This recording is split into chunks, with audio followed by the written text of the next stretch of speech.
Y pasa, gente, bienvenidos a un nuevo capitulazo de Historia Escoria. Bueno, chavales, pues ya saqué en el anterior capítulo el temita de la saga, mejor dicho, esta saga que nos hemos inventado recientemente de la conquista de Hispania, ¿no? Es cierto que la inauguramos con las guerras celtíberas y en este caso os traigo un capitulazo sobre las guerras cántabras.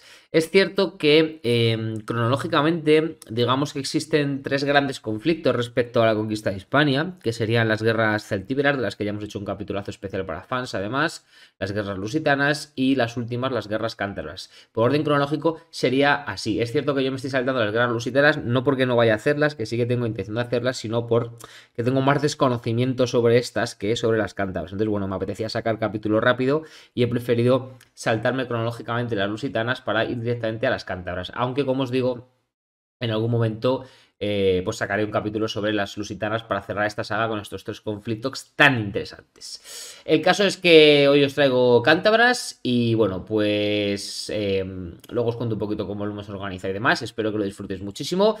Yo antes de lanzar el capitulazo, lo que siempre os digo, si os mola lo que hago y cómo lo hago, ya sabéis que podéis apoyarme en el botón azulito de iVoox que pone apoyar desde solo 1,49€ al mes y que esto os da acceso a todos los capítulos de Candladito Azul o especiales para fans y que además pues también lo más importante pues que me apoyáis, ¿no? Y me dais ahí motivación para que yo siga dándole caña a esto del podcast. No me voy a enrollar más, chavales, vamos con ello.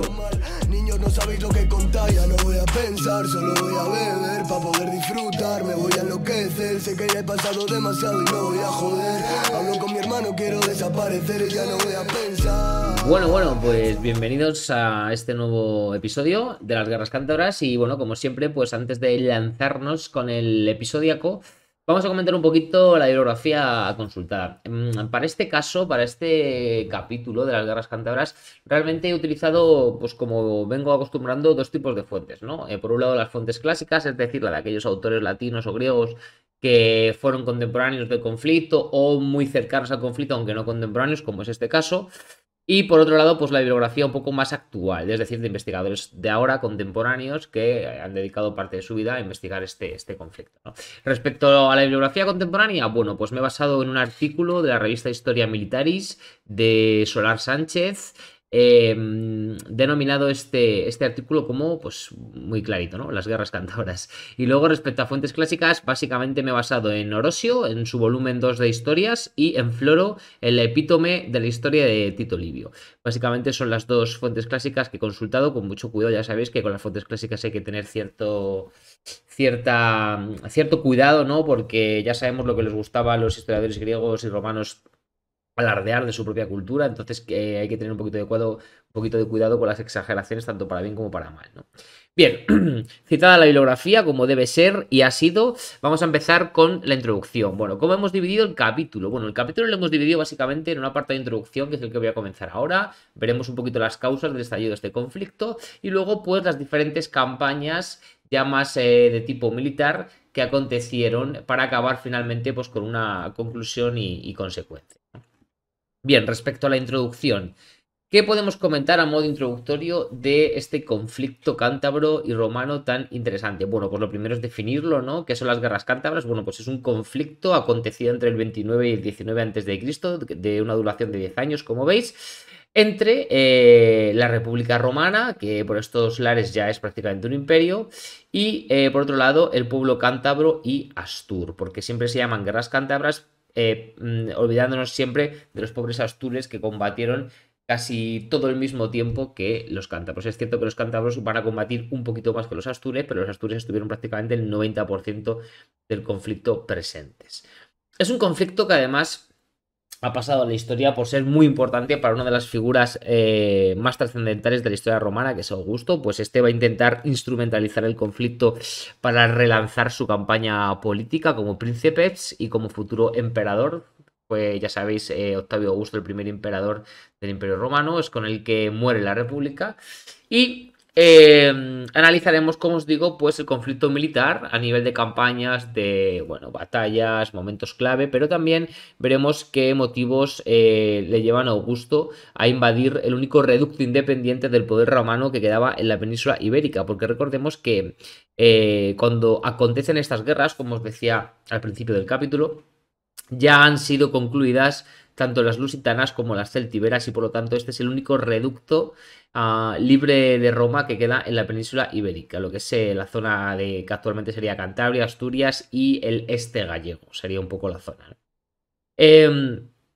Ya os aviso también que al igual que pasaba con los celtíberos, como os comentaba en el anterior capítulo de los celtíberos, que por cierto el que no lo haya escuchado os recomiendo encarecidamente que lo hagáis porque es muy interesante y os va a ayudar a comprender mejor en su totalidad este capítulo sobre los cántabros. Bueno, pues al igual que nos ocurría con los celtíberos, también hay que tener mucho cuidado con la etiquetación respecto a los cántabros, porque llamamos pueblos cántabros a todo un crisol de diferentes culturas, entre las que encontrábamos pueblos tan variopintos como los salaenos, orguenomescos, avaríginos, blendios, coniscos, cóncanos, coniacos, pletusios, tamaricos, vadinienses y bellicos, fundamentalmente, que son los pueblos más datados y mejor documentados que tenemos. Fijaos que en un momento he citado prácticamente 10 pueblos distintos, todos aglomerados bajo la etiqueta de cántabros, y como os decía, pues con los celtíberos, que ocurría igual, ¿no? En el que veíamos diferentes pueblos, pero siempre nos referíamos a ellos como celtíberos, como si fuesen una unidad cultural y política. Aquí ocurre exactamente lo mismo. Funcionan más estos pueblos cántabros como polis, ciudades-estado griegas, más que como una unidad nacional cultural. Así que mucho cuidado con esto. ¿Podemos utilizar el término de cántabros y puntos? Sí, claro, joder, es mucho más fácil. Yo también lo hago. Pero siendo conscientes o haciendo consciente a nuestro escuchador o a nuestro receptor de que sabemos que no eran una unidad cultural y nacional, ¿no? Simplemente, que tengamos cuidado en esto. Ocurre lo mismo exactamente con los astures, diferentes pueblos, tenemos por ejemplo los pésicos, tíburos o guigurros, pero englobamos a todos bajo la etiqueta de los astures, pues porque hay, como ocurre con los celtíberos y los cántabros, una cierta homogeneidad cultural, que no política, estatal, administrativa, ni económica, ni nada, es solamente cultural, ¿vale? Cierta religión parecida, un lenguaje bastante común, etcétera, etcétera. Bien, hecha la introducción, habiendo advertido ya de errores comunes en los que no debemos caer, vamos a empezar con las causas. Es decir, ¿cuáles son las causas de que estalle este conflicto entre el último reducto libre del dominio romano de la península ibérica, cántabros y astures, y el futuro imperio romano? Bueno, lo primero que hay que destacar es que hay muchísima confusión en la investigación tradicional respecto a elaborar una lista de causas que hayan sido las culpables del estallido de este conflicto, y debemos basarnos fundamentalmente pues, en dos columnas, ¿no? Por un lado, la de las fuentes clásicas, como os decía, con Orosio y Floro a la cabeza, que hay que tener cuidado con ellos, también hemos comentado, sobre todo porque además fueron posteriores al conflicto, no contemporáneos, y por otro lado también, pues, veremos un poco qué opina la investigación actual reforzada por las excavaciones arqueológicas sobre las causas de este conflicto.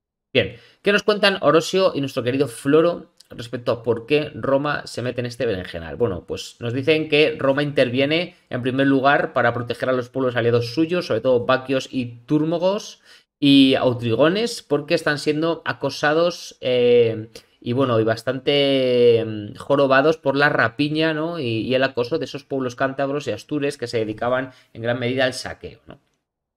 Nos dicen también que 200 años ya desde la conquista del resto de la península, porque las guerras lusitanas y celtíberas ya han acabado, y este sería un poco, como os decía, pues la única parte geográfica de la península ibérica que aún queda sin independiente, no sin dominio romano. Por lo tanto, Octavio, digamos que no quería seguir permitiendo esta independencia de estos pueblos y va a forzar la situación para meterse en esta guerra y poder autoproclamarse como el pacificador de la Hispania, ¿no? Esto es lo que nos cuenta más concretamente Orosio. Lolo, por su parte, nos habla también de algo que es bastante lógico, y es que la zona, como bien sabrán los españoles que me escuchan y españolas, pues es una zona donde hubo mucha riqueza mineral, una riqueza mineral muy importante, y probablemente esta fuese seguramente la razón, la causa más material, más materialista, ¿no? Y quizá una de las más importantes. Ya sabemos que todos los movimientos romanos o de otras culturas nunca van empujados solo por un motivo emocional o de orgullo, ¿no? Sino que siempre detrás pues hay un motivo económico, y aquí lo tenemos, ¿no? En una zona con una riqueza mineral de la hostia, y evidentemente esto seguramente empujó a Octavio a forzar la máquina romana en la zona cántabra.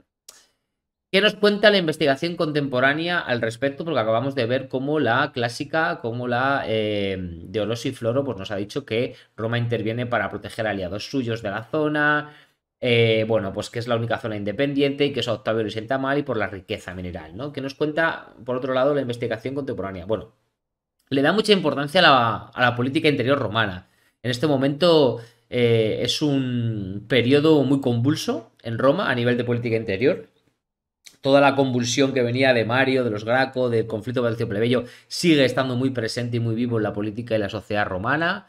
Por lo tanto, es importante para Augusto en este momento, pues, demostrar al pueblo, mostrarse, mejor dicho, al pueblo como un general victorioso en el campo de batalla, fuerte y una persona que no titubea, ¿no? Porque ahora es un momento en el que los políticos romanos necesitan mucha fortaleza social, al menos al nivel del marketing, de la marca política, ¿no? Es una forma, digamos, de pues afianzamiento de su poder. Entonces, digamos que Octavio va a utilizar un poco las campañas cántabras como una empresa para lanzar su carrera política. Esto es lo que nos cuenta un poco las investigaciones contemporáneas, con las que yo estoy bastante de acuerdo. Es un momento, como os decía, muy convulso en la política de la sociedad romana y ya sabemos que no hay nada que más guste a la plebe romana que un general victorioso entrando con un triunfo en Roma. Antes de empezar a analizar el conflicto y sus campañas, hay que hacer otra advertencia. Y es que aún hoy en día este conflicto es bastante desconocido a nivel de investigación. O sea, hay muchas dudas. No es que sea desconocido porque se conoce que ocurrió, ¿no? Pero sí que hay muchas lagunas académicas. Giran en torno a este conflicto. Entonces hay que también tener cuidado con lo que se dice y cómo se dice, ¿no? Hay una enorme dificultad, sobre todo, para ubicar topónimos mencionados en las fuentes clásicas. Os voy a ir mencionando episodios clave, trascendentales, como el del Monte Medulio, por ejemplo. Y son episodios que, aunque aparecen en las fuentes clásicas mencionados, con nombres y apellidos a nivel geográfico, nos es difícil hoy en día ubicarlos. También en parte por la orografía de la zona. Es una orografía esta, la cántabra, asturiana y gallega, muy montañoso, muy montañosa, todo aquel que o aquella que lo conozca lo sabe, y es complejo ubicar un monte y diferenciarlo de otro, ¿no? Hay muchas batallas, muchos asedios, muchas historias, muchos episodios muy característicos de estas guerras que ocurren en ciertos montes, y es complejo hoy en 2022, 2000 años después, ubicar exactamente el monte en el que esto ocurrió, ¿no? Entonces, que sepáis que, aunque vamos a narrar todo el conflicto y todo lo que se sabe, hay mucha laguna al respecto, ¿vale? Sobre todo a nivel de concreción. Quizá a nivel general sí que se sabe bastante, pero a nivel de concreción no. Hoy en día, por lo tanto, todo se está tratando de resolver a través de la arqueología, como no puede ser de otra forma, ¿no? Bueno, hechas las advertencias, la introducción, explicar las causas de las que nos hablan fuentes clásicas y contemporáneas, vamos a empezar un poco a narrar el conflicto, ¿no? Y es que en el conflicto, bajo mi punto de vista, tenemos como dos fases aproximadamente. Hay más, pero yo creo que hay dos que son las más importantes, ¿no? Una primera fase de victorias romanas, en las que se dan muchas victorias, pero son victorias que no valen para nada para Roma, porque no se consigue un control del territorio. Quizá ahora esto suena raro, ¿no? Porque dices, joder, si están ganando, ¿cómo no van a controlar el territorio? Bueno, vamos a ir desgranándolas unas a unas, una a una que diga, para que entendáis a qué me refiero exactamente. En esta primera fase de victorias sin control, como que podríamos titular, tenemos tres campañas clave. La campaña de Tauro, la campaña de Sabino y la campaña de Apuleyo. Bien, vamos primero con la campaña de Tauro, el primer general romano que trata de afrontar este conflicto cántabro. Y es que la mayoría de los autores coinciden en fijar la fecha del inicio del conflicto en el 29 a.C. Es cierto que hay enfrentamientos antes de esta fecha entre cántabros y romanos, pero realmente el 29 a.C. es cuando la alianza de astures, cántabros y vaqueos se enfrenta claramente a Roma en favor de su independencia. Es cuando claramente esta alianza, digamos, adquiere un carácter más oficial, ¿no? Por eso esta es la fecha que se coloca siempre. Poco o casi nada se sabe de esta primera campaña, excepto que este tal Tauro vence en la campaña y que es considerada por Roma esta campaña de Statilio Tauro como una victoria. La realidad, como os decía al principio, es que a pesar de ser una victoria o no, no sirvió para someter a la alianza, pues solo un año después, y aquí ya cambiamos de campaña, cambiaríamos de la campaña de Tauro a la campaña de Sabino. Solo un año después, como os decía, en el 28 a.C., Roma tiene que reiniciar las hostilidades contra la alianza, ahora sin los vaqueos, que se van a salir de esta alianza. Quizás sea lo que más pudo sacar Tauro, sacar a los vaqueos de esta alianza. Pero como os decía, tan solo un año después, Roma tiene que reiniciar las hostilidades contra la alianza porque la situación se está volviendo bastante inestable. Por lo tanto, esa victoria que adquirió Tauro no fue, desde luego, definitiva, ¿no? Ahora al mando está Calvisio Sabino, Y desde el punto de vista romano, esta campaña representa otra victoria de nuevo. De nuevo, el general incluso es condecorado con un triunfo ex Hispania, que es como lo llamaban los romanos, ¿no? Ocurre exactamente lo mismo que con la campaña de Tauro. Es cierto que la victoria ocurrió, o así nos lo narran las fuentes, pero tampoco parece muy efectiva, pues simplemente un año más tarde hubo de iniciarse hostilidades de nuevo. Y ahora nos iríamos al año 27 a.C. con la campaña de Apuleyo. Y es que Roma decide enviar a otro general a solucionar el problema cántabro, pues está viendo como tanto Sabino como Tauro han conseguido sendas victorias, pero no consiguen al final lo importante, que es el control del territorio. Y Roma, pues, se decide por otro general, en este caso Apuleyo. Por supuesto, este tal Apuleyo consigue otra victoria, como no, ¿no? Van a decirnos las fuentes clásicas, pero ocurre exactamente lo mismo que había pasado con los dos anteriores, con Sabino y Tauro, y es que se consigue la victoria, pero el problema está sin solucionar. Ocurre exactamente lo mismo que con sus antecesores. Todas estas supuestas victorias romanas, sin eficiencia del control político, generan un debate bastante importante respecto al éxito romano, porque tenemos por un lado historiadores que piensan que efectivamente fueron victorias, pero que no supieron aprovecharlas para controlar el territorio, o que fueron victorias muy justitas, con las que Roma salió bastante desgastado y no pudo luego ejercer el control que merecía, o que incluso las fuentes clásicas nos mienten y no hubo ni victorias. Pero Roma aceptó esto como victorias para, digamos, seguir garantizando la marca romana de cara a su plebe, sobre todo para las campañas políticas de estos buenos generales, ¿no? Son un poco las tres hipótesis que existen al respecto, porque a todo el mundo le extraña, seguramente que a vosotros que me estáis escuchando también, y a vosotras, que Roma consiguiese tantas victorias y no fuese capaz de controlar el territorio. Una Roma que ya había vencido a Cartago en las guerras púnicas, ¿no? Que ya venía con una experiencia y un saber estar importante en este tipo de conflictos. Bueno, acabada la campaña de Apuleyo, para mí un fracaso absoluto las tres, a pesar de los supuestos triunfos, porque el territorio sigue en pie de guerra, y al final el objetivo de Roma no es otro que pacificar esa zona. Acabada esta campaña de Apuleyo del año 27, pasaríamos a la segunda fase, ¿no? Que ya no es una fase de victorias sin control, sino que es la fase en la que Augusto decide tomar parte en el asunto y partir personalmente para Hispania. Augusto, como decíamos, no se fía de la eficiencia de sus generales, visto lo visto, obviamente, y también tenía en cuenta que el problema de la península ibérica pues, suponía mucha inestabilidad para el resto de las provincias. Pues digamos que de alguna forma animaba, ¿no? A otras provincias bajo el yugo romano pues, a practicar lo que estaban practicando los cántabros, que es rebelarse, ¿no?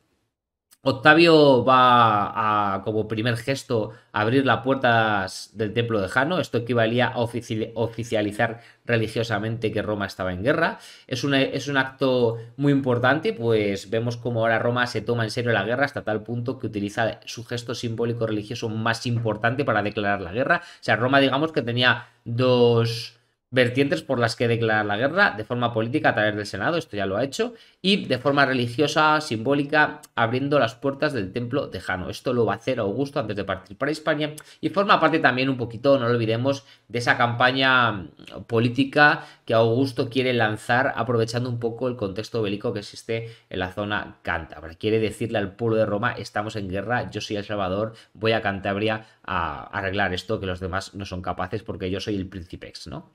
Bueno, quiere tomar el mando de un conflicto que está completamente fuera de control y, como os decía, pues parte para Hispania al mando de las tropas de refuerzo. El número de los ejércitos desplazados hace prever un conflicto de grandes dimensiones. ¿Por qué? Bueno, por el número. Fijaos, respecto al número de soldados romanos, aunque no se sabe con exactitud el número de legiones empleadas en el conflicto, sí se sabe que al menos fueron empleadas unas 7, lo cual es muchísimo. Y probablemente, habiendo analizado fuentes, parece que quizá el número se ajustase más hacia las 8.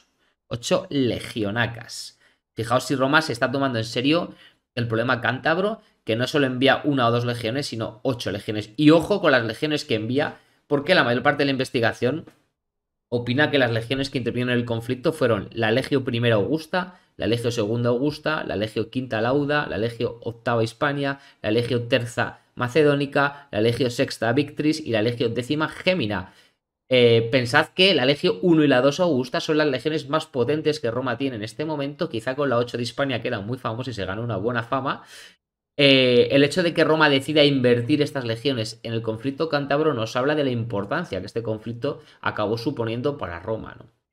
acompañadas todas ellas, además no olvidemos, de tropas auxiliares. Es cierto que ante la falta de información, pues no podemos o no deberíamos poder hablar de números exactos de ambos contendientes, sobre todo también porque estas legiones es probable pues que no combatieran simultáneamente, ¿no? Sino que el hecho de que se hayan empleado 8 legiones en el territorio hispano no quiere decir que las 8 legiones combatiesen siempre en todas las batallas a la vez, ¿no? De hecho, sabemos que no fue así, sino que utilizaron estrategias diferentes dividiéndolas. Si siguiéramos realmente, si nos quisiéramos guiar realmente por la organización tradicional de la legión, estaríamos hablando de que estas 8 legiones sumarían un número de en torno a 60.000 hombres. Aunque parte de la investigación considera esto imposible, pues se piensa que sería casi imposible, ¿no? Como estaréis pensando muchos y muchas, una movilización tan enorme de hombres y logística por parte de Roma en este momento. Sin embargo, sí que hay parte de acuerdo en la investigación. O sea, sí que hay una buena parte de la investigación, perdón, estoy un poco tonto hoy, que está de acuerdo, después de analizar fuentes y arqueología, en hablar de una cifra en torno a 35.000 hombres romanos, en el momento en el que Agripa al menos asume el mando de las operaciones en la parte final del conflicto, que es quizá cuando más referencias documentales tenemos. Que en ese momento sabemos que Agripa, que es uno de los generales más importantes de este conflicto, que luego hablaremos de él, pues cuenta al menos con la Legio I, segunda, cuarta y octava. Destacar también que Augusto asume el mando de las operaciones contra los cántabros, mientras que Publio Carisio se va a encargar concretamente de los astures. O sea, una de las cosas que va a cambiar Roma respecto a esa primera fase de victoria sin control, ¿no? De Tauro, Sabino y Apuleyo, es que en esa primera fase se lucha contra la alianza de forma general, es decir, esos generales romanos van a luchar contra la alianza de astures, cántabros y vaquios directamente. Ahora Augusto y este buen hombre de Carisio van a cada uno a fijar su objetivo en diferentes culturas, ¿no? Carisio se vería por los astures, mientras que Augusto a por los cántabros. Esto es una diferencia con respecto a esa primera fase. Bueno, hemos hablado un poco de cuántas legiones y cuántos hombres podríamos calcular que Roma llevaría para asumir este conflicto. Ahora hablaríamos de respecto al número de, mejor dicho, tropas de la alianza cántabro-astur, de la que ya no forman parte, como decíamos, los vaquios, ¿no? Bueno, si resultaba complicado hablar de un número exacto respecto a las tropas romanas, imaginados, ¿no? Respecto a las tropas que podrían formar la alianza cántabro-astur, pues estos eran culturas mucho menos datistas, ¿no? Mucho menos dadas a apuntar todo, como sí que hacían los romanos, ¿no? Entonces las fuentes son menos y peores, ¿no? Que en el caso romano. De hecho, la mayor parte de las cosas que sabemos de estos pueblos no es por estos pueblos directamente, sino por lo que escribían los romanos de estos pueblos, ¿no? Pero pensad que estos pueblos están en guerra con Roma, por lo tanto, es que es difícil, es que lo de las fuentes hay que cogerlas con pinzas. Pero bueno, pero no por eso hay que dejar de cogerlas, que también, ojo con eso, ¿no? Según algunos autores importantes, como Schulten o Van den Eyde, que son de los máximos estudiosos del tema, por ejemplo, nuestro querido Schulten nos habla de que esta alianza Cantabro-Astur podría llegar a sumar 40.000 efectivos, y ya Van den Eyde, bajo mi punto de vista, se le va completamente la cabeza porque nos habla ya incluso de 200.000, ¿no? Hombres. Ambas cifras, la verdad es que al menos para mí me parecen bastante exageradas, teniendo en cuenta que estamos hablando del año 25 a.C. Ya me extrañaría a mí que hubiese 200.000 personas solo en la zona cántabra, ¿no? Por lo tanto, juntarlas solo para un ejército ya me parece algo imposible. La cifra que nos aporta Schulten quizá es más realista, de 40.000, aunque también me parece bastante alta, porque estaríamos hablando de que los pueblos cántabros que viven en una zona muy pequeña de Hispania son capaces de sumar la misma cantidad de hombres que los romanos, ¿no? Que en este momento tienen la Galia, casi toda Hispania, toda Italia completamente, zonas del norte de África después de la Tercera Guerra Púnica. O sea, a ver, es que los romanos tenían mucha capacidad y logística, ¿no? Bélica. Como os decía, a mí ambas cifras me parecen bastante exageradas, al menos por el lado cántabro, ¿no? Fuera cual fuesen los números, lo que está claro es que, como conclusión, podríamos decir que Roma va a emplear una cantidad enorme de efectivos solo vista, esta cantidad enorme de efectivos romanos solo ha sido visto previamente en conflictos muy serios de Roma con otras potencias, como por ejemplo las guerras púnicas. Esto nos debería hacer concluir que no debemos infravalorar el poderío cántabro-astur, porque los romanos no lo hicieron. De hecho, vemos cómo movilizan hasta 8 legiones, ¿no? Estos son movimientos que Roma ha repetido solo en guerras muy serias, como las púnicas, por ejemplo, ¿no? Entonces se están tomando igual de en serio las guerras púnicas que las cántabras. Esto hay que saberlo y tenerlo en cuenta. No estoy comparando el imperio cartaginés con con los pueblos cántabros. No, no soy tan estúpido de hacer eso, ¿no? Ni la importancia ni la influencia que pudieron tener. Pero sí que es cierto que al menos Roma no infravalora a los cántabros, no lo hagamos nosotros. ¿Por qué soy pesado con esto? Porque al igual que pasa con las guerras celtíberas, las guerras cántabras son guerras claramente infravaloradas por la historiografía y creo que debemos revivirlas un poquito, renacerlas. Bueno, vamos a hablar un poquito del desarrollo de la campaña de Augusto, que vamos a ver que es bastante fracaso, la verdad, a pesar de lo que pudierais pensar. Seguramente que veníais ya con ideas preconcebidas cuando habéis escuchado la palabra Augusto, pues no, no es un éxito rotundo para él, ni mucho menos. Y es que, bueno, las anteriores campañas, pues habían demostrado que los enfrentamientos directos con cántabros y astures, pues no eran la mejor opción para Roma. ¿Por qué? Bueno, los cántabros y los astures conocen la orografía, ya comentábamos al principio del capítulo que esta orografía del norte, cantábrica, es muy jodida. Si no la conoces, yo que soy de una zona parecida, ojito, ir por ahí a pata, ¿no? Y sufrir emboscadas por esos bosques tiene que ser terrible. Y bueno, pues los cántabros y los astures aprovechaban este conocimiento que ellos sí tenían de la zona para hacer retirarse a Roma constantemente. Ellos lo que hacían básicamente era huir del enfrentamiento clásico aprovechando pues el conocimiento de la orografía, ¿no? Y a raíz de eso pues elaboraban tácticas bélicas que hacían sufrir una derrota tras otra a las tropas romanas que no podían desplegarse en el campo de batalla, como a ellas les place, ¿no? Augusto trata de afrontar estos problemas y para ello se va a sentar en un campamento base en las proximidades de Segisamo, actual Sásamo, provincia de Burgos, para el que quiera saberlo. Va a plantear la estrategia de forma diferente a sus antecesores y va a intentar una maniobra envolvente con el objetivo de encerrar a los cántabros entre las tropas romanas del propio Augusto y de Carisio y obligarles así a combatir. La estrategia ya había sido empleada anteriormente por los romanos en otras guerras y finalmente lo que busca no es otra cosa que el agotamiento de los enemigos a través de la destrucción sistemática de poblados y cosechas. Una guerra de desgaste. Los romanos ya no quieren enfrentarse directamente, sino ir desgastando al enemigo para evitar sus posibilidades de acecho, saqueo y rapiña. ¿Cómo ocurre esto? ¿Cuál es el proceso? Bueno, Augusto divide su ejército en 3 columnas. En primer lugar, con la intención de ejercer una pinza gigante que encerrase, como os decía, a cántabros y astures. Floro nos dice textualmente como una trampa para fieras, ¿no? Para que se entienda mejor. ¿Cuál es la realidad de toda esta estrategia super mega hiper inteligente de Augusto? Pues que es un rotundo fracaso.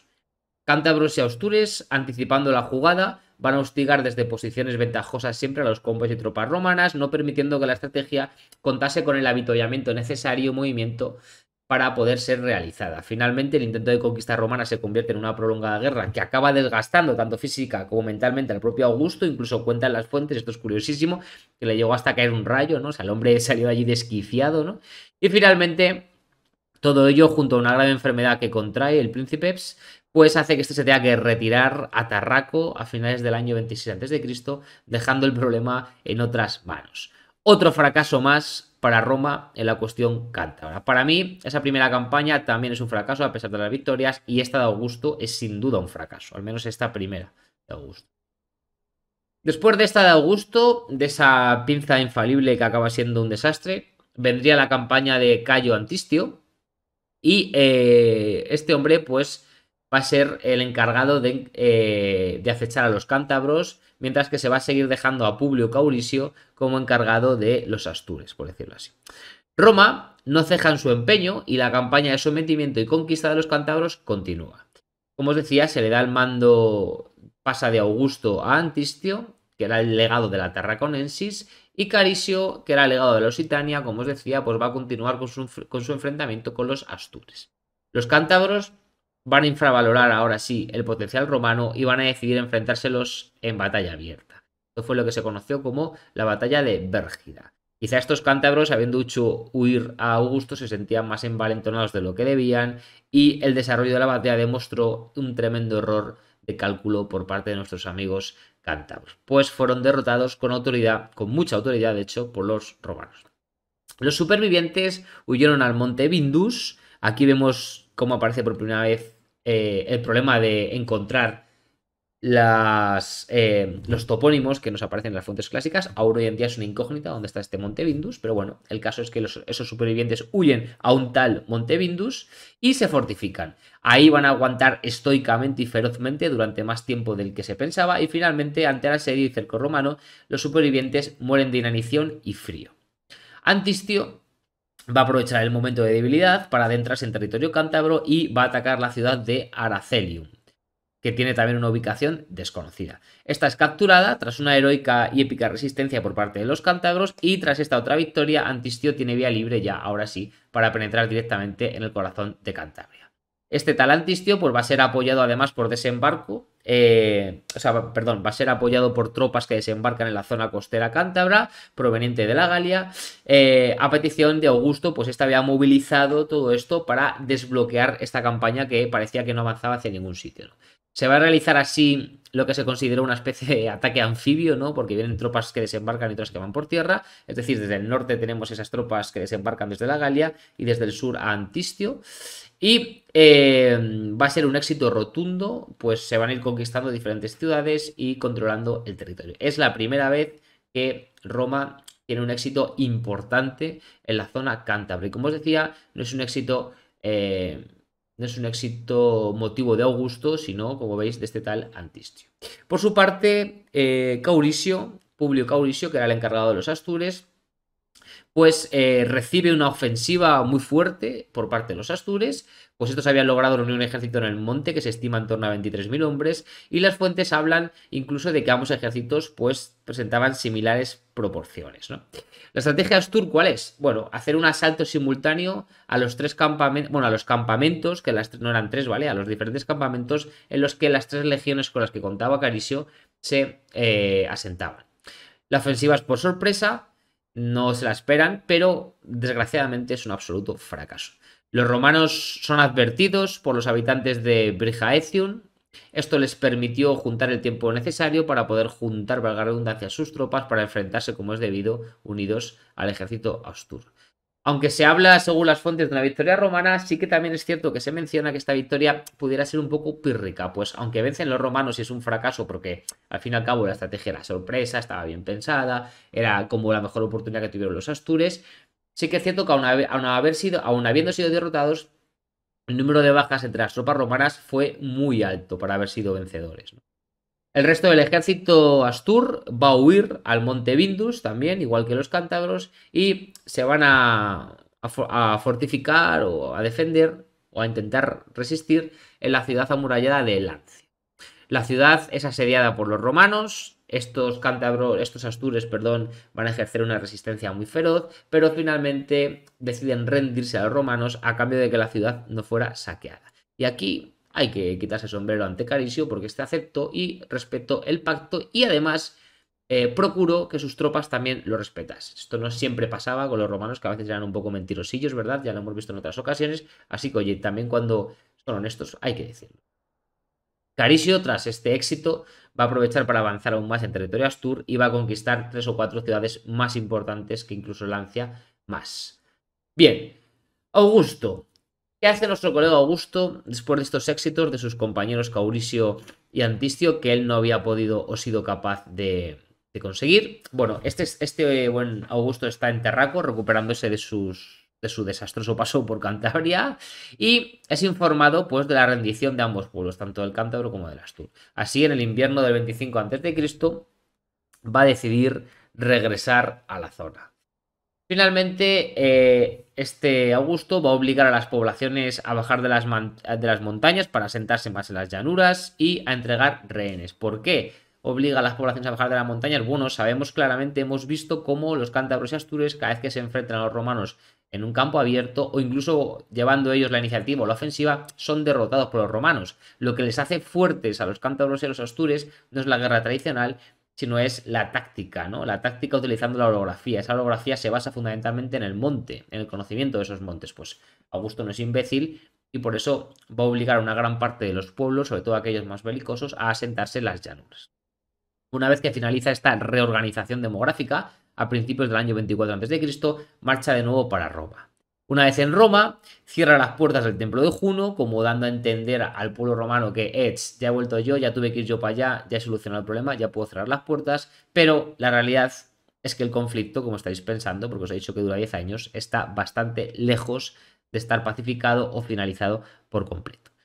Y es que, solo unos meses después de esta tontería de Augusto, en el año 24 a.C., una unidad del ejército romano que se había quedado en Hispania es enviado a recoger trigo ofrecido por cántabros y astures, y en ese proceso, en esa procesión para la recogida de ese trigo, es emboscado y aniquilado por completo. El nuevo legado de la Tarraconensis, que en este momento es Lucio Helio Lamia, que es el sustituto de Antistio, decide llevar a cabo una expedición de castigo. Esta expedición va a saquear e incendiar varios campos y ciudades cántabras, e incluso va a llegar a cortar manos a enemigos, a bastante número de enemigos. Este castigo, además, se considera por una buena parte de la investigación, que la verdad es que debió de ser bastante ejemplarizante, pues durante los próximos 2 años no hubo prácticamente actos importantes de rebeldía, lo cual era bastante extraño, pues los cántabros y astures, como hemos estado viendo, prácticamente mes tras mes o año tras año andaban dando por culo a Roma, ¿no? Así finalmente, como os decía, tan solo 2 años más tarde, en el 22 a.C., esta actitud cruel y violenta por parte de Roma y de sus futuros generales, sobre todo en el caso de Carisio, va a provocar otro levantamiento en el pueblo de los astures. Los cántabros van a ver cómo sus colegas hermanos norteños se levantan contra Roma y se van a sumar a esta alianza de nuevo. Finalmente, bastante rápido además, son derrotados en batalla y huyen a uno de los episodios más famosos, que es el episodio del Monte Medulio, que es, como os decía, donde huyen tanto cántabros como astures. Se refugian aquí en este Monte Medulio, ¿no? Ocurre lo mismo que con el Monte Vindus, que con algunas ciudades que he comentado, y es que la ubicación es una incógnita. Hay muchas teorías, muchas hipótesis de si puede ser uno u otro, incluso hay gente que lo tiene claro, algunos investigadores, pero bueno, la realidad es que nadie lo puede afirmar 100% porque no ha habido evidencias arqueológicas que así lo demuestren. ¿Qué ocurre en el Monte Medulio? ¿Por qué es tan famoso este episodio?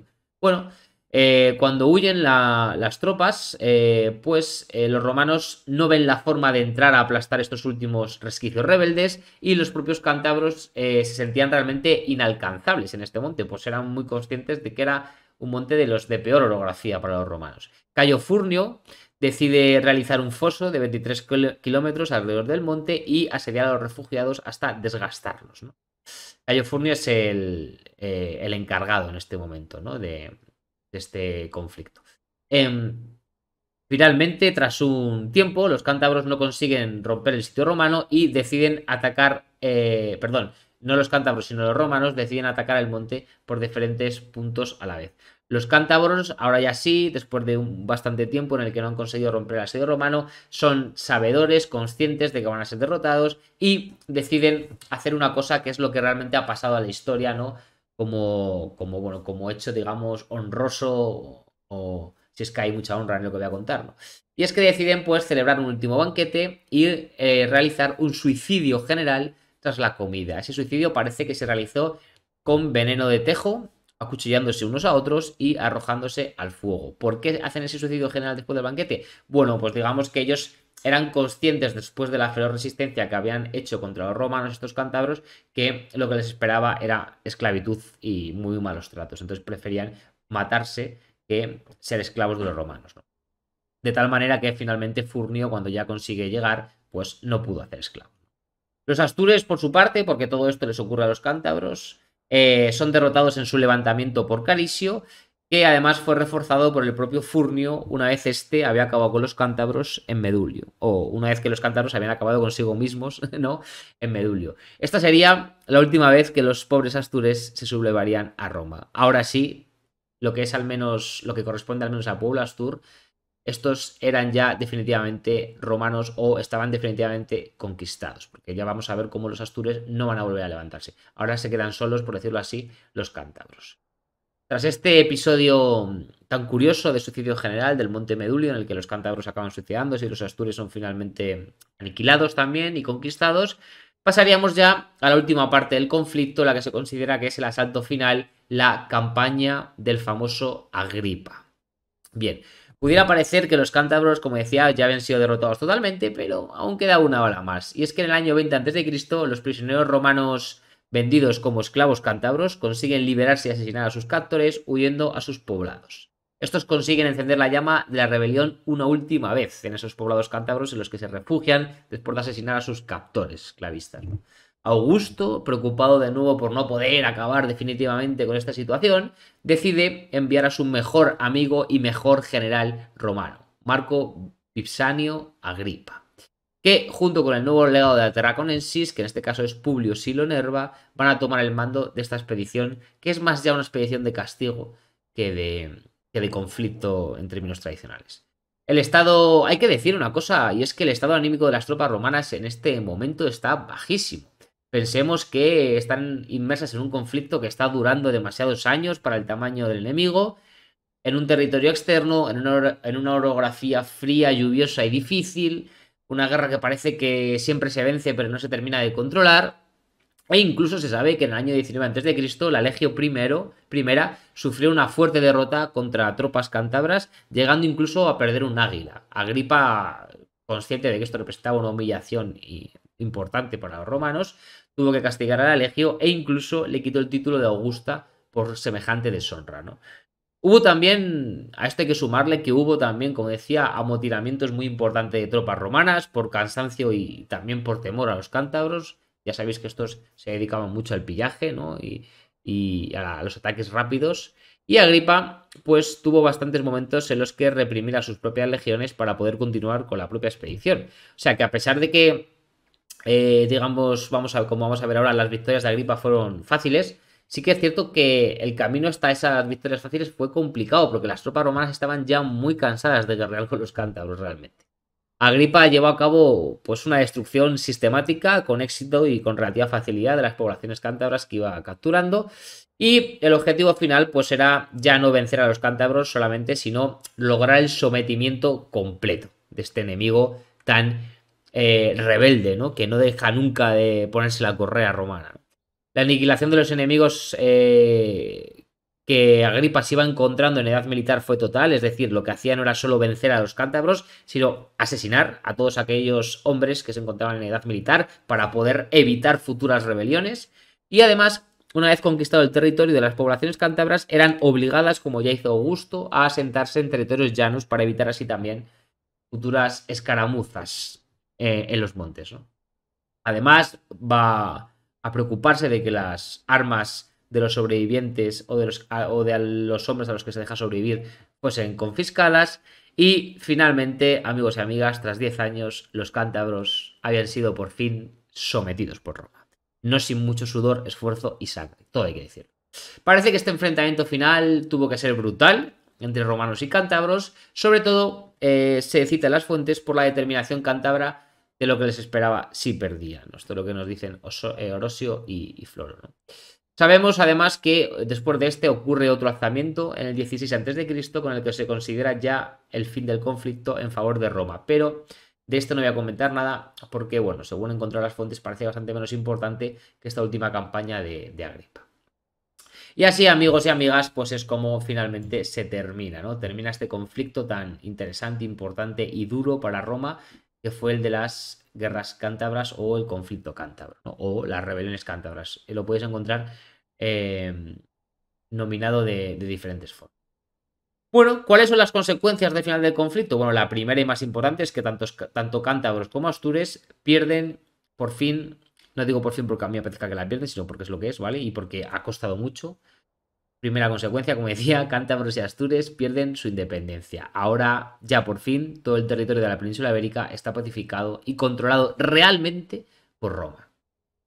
Una segunda consecuencia es que se produce una gran reorganización territorial por parte de Roma en la península ibérica, va a generar nuevas provincias, va a dividir provincias, generar nuevas fronteras, va a fundar nuevas ciudades como las actuales Zaragoza, Astorga, Santander y Retortillo, con otros nombres evidentemente, pero se fundan. Y una tercera consecuencia sería que algunas fuerzas militares se mantuvieron en el territorio, como la Legio Sexta en León, la Legio Décima en Astorga o la Legio Cuarta en Pisorga. ¿Por qué es importante esto? Bueno, lo primero, conclusiones. El hecho de que se mantengan nos habla de el respeto que Roma ha adquirido por los pueblos del norte de Hispania. Pues tiene un gran terror y miedo a que vuelva a ocurrir una rebelión porque de verdad molestan esas rebeliones, ¿no? Entonces decide dejar dinero, recursos y hombres en el territorio para evitar que esto pueda llegar a ocurrir. Son conscientes de la determinación cántabra y Astur, del genio de esa gente, de digamos, la personalidad que tienen esos pueblos y quieren evitar posibles fugas, ¿no? Y además, importante también porque, por ejemplo, la Legio Sexta de León va a ser la que dé futuro nombre a la ciudad de León. De ahí viene la ciudad, el nombre, la etimología de León viene de ahí, de Legio, ¿no? Entonces, cosas importantes que tienen repercusión incluso hoy en el presente, en el año 2022, ¿no? Conclusión final. Bueno, estamos ante un conflicto entre dos mundos completamente diferentes que sorprendió a los romanos por la fiereza y resistencia cántabra y Astur. Una determinación que quedó para siempre en el inconsciente romano, incluso hasta hoy en día, ¿no? Igual que decíamos, hablábamos del mito celtíbero, ¿no? Para los romanos, también se generó un mito cántabro respecto a la determinación con la que resistían estos queridos cántabros y astures, que siempre me olvido de ellos. Bueno, chavales, pues hasta aquí el capítulo. Espero que lo hayáis disfrutado. Con esto cerramos y nos vemos en 4, 5, 6, 7 días, una semana como mucho, con otro capitulazo. No sé si tiraré más hacia guerras lusitanas o si cerraré también la saga de conflicto Galacio Plebeyo con el tema de Sila. Lo estoy pensando, así que si queréis darme algún consejo, pues dejadmelo en los comentarios y así me sacáis de dudas. También si queréis que haga otro capítulo sobre otra cosa completamente diferente, dejadmelo en los comentarios porque muchas veces realmente me falta la inspiración y yo lo agradezco. Bueno, chavales, no me enrollo más, ha sido un placer, nos vemos en una semanita. Chao, chao. ¡Mua!